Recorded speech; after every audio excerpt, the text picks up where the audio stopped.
तत्तुल्यं रामनामवरानने रामनामवरानन ॐ नमः इति ब्रह्मोवाच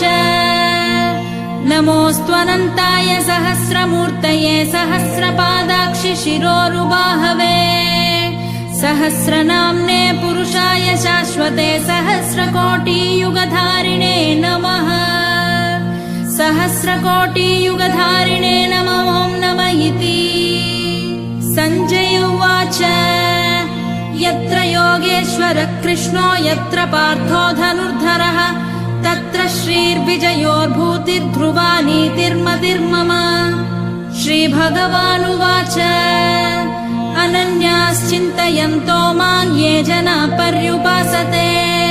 तेषां नित्याभियुक्तानां